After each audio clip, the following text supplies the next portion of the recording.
Selamat pagi.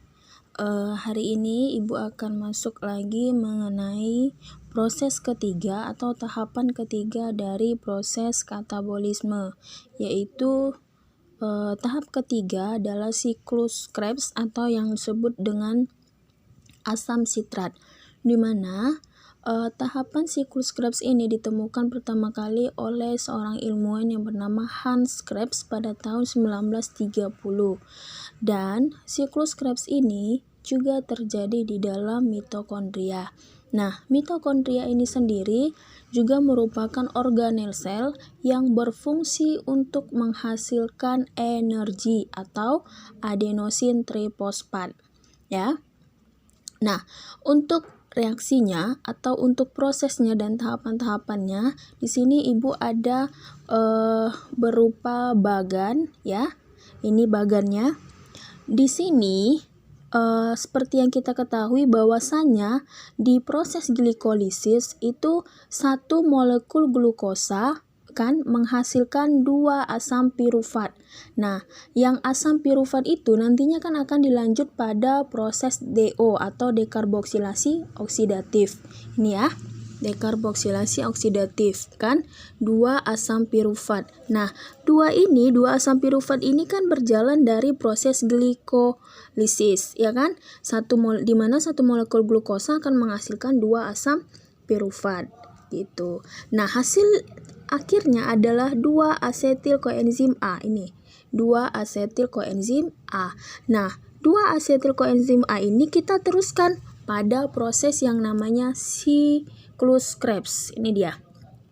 Nah, ini Ibu hanya biasanya kita hanya 1 kali putaran saja untuk mempermudah, karena kan kalau sekali itu bisa aja dikali dengan 2 asetil koenzim A ya. Nah, di sini hanya 1 aja koefisiennya. Yuk kita ini 1 aja ya. Ibu buat supaya untuk menggampangkan. Yang perlu kita ingat bahwasanya setiap 1 molekul glukosa itu akan menghasilkan 2 asam pirufat. Nah, 2 asam pirufat ini kan menghasilkan 2 asetil koenzim A. Berarti untuk 2 asetil koenzim A itu nantinya akan 2 kali proses. Nah, ini sama aja, mau 1 atau 2, ingat tetap dia dikali dengan 2. Karena dia adalah 2 kali molekul asam pirufat, itu kita perlu ingat ya. Nah, proses yang pertama di siklus Krebs itu adalah dimulai dari asetil koenzim A, ya, di mana asetil koenzim A ini nantinya akan menghasilkan asam sitrat, dan asam sitrat ini nanti akan menghasilkan asam isositrat dengan 6 atom karbon dengan melepaskan CO2, melepaskan karbon dioksida. Nah, di sini terjadi yang namanya pelepasan karbon dioksida dan dibantu oleh NAD plus menjadi NADH. Ini ya. Dan asam isositrat tadi nanti akan menghasilkan yang namanya asam ketoglutarat dengan 5 atom karbon. Kenapa 5? Karena dia sudah melepaskan 1 atom karbon di sini tadi. Di asam isositratnya kan 6 atom karbon. Nah, dia akan melepaskan yang namanya karbon dioksida. Nah, otomatis di sini sudah tinggal 5 atom karbon lagi, ya. Juga di asam ketoglutarat menjadi suksinil itu nantinya akan melepaskan karbon dioksida juga, ya, dibantu oleh NADH menjadi NADH gitu. Nah, kan ini dia berubah menjadi suksinil nih dengan 4 atom karbon. Tadi sudah melepaskan 1, jadi tinggal 4 ya. Nah, kemudian suksinil itu berubah menjadi suksinat dengan bantuan adenosin difosfat menjadi adenosin trifosfat. Nah, dia berubah menjadi energi di sini. Setelah itu, suksinat ini nantinya akan menghasilkan fumarat, di mana dia akan dibantu oleh FAD plus ditambah dengan 2 hidrogen H plus akan menghasilkan FADH2.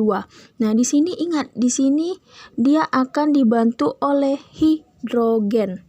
ya, dibantu oleh hidrogen jadi fumarat. Nah, di fumarat menjadi malat itu nantinya akan ada yang namanya penambahan H2O, penambahan air. Nah, berubahlah dia menjadi asam oksaloasetat dengan bantuan NAD plus menjadi NADH. Itu dia. Ini untuk 1 kali putaran, berarti untuk kali 2 putaran begitu juga secara terus-menerus ya. Nah, untuk lebih menggampangkan kita, Ibu ada sedikit untuk supaya kita lebih paham, Ibu akan buat dengan menggunakan lagu ya. Nanti setelah itu untuk materi selanjutnya kita akan lanjut ke transport elektron. Ini dulu yang kita bahas, satu reaksi ini dulu ya. Nah, oke.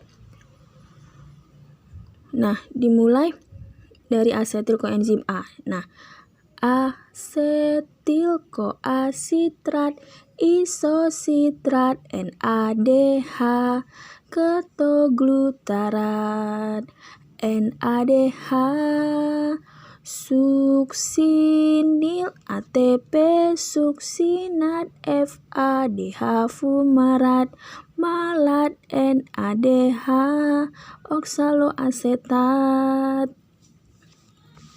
Nah, resulnya atau hasilnya itu adalah 3 NADH. Dari mana 3? Nah, di sini kan ada 3 yang terbentuk NADH. 1, 2, 3.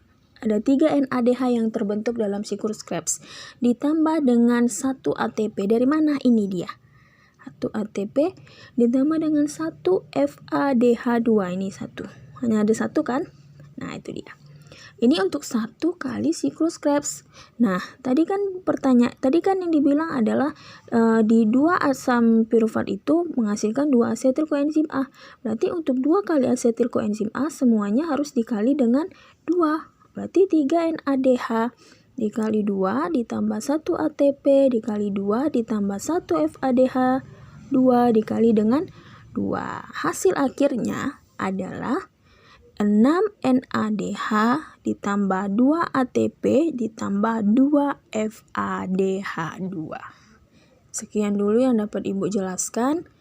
Untuk selanjutnya kita masuk ke transport elektron. Nah, di transport elektron inilah nanti siklus glikolisis, siklus dekarboksilasi oksidatif, siklus Krebs itu akan digabungkan berapa semua total dari ATP yang terbentuk. Oke, sekian dulu yang dapat Ibu sampaikan. Lebih dan kurang Ibu akhiri ya.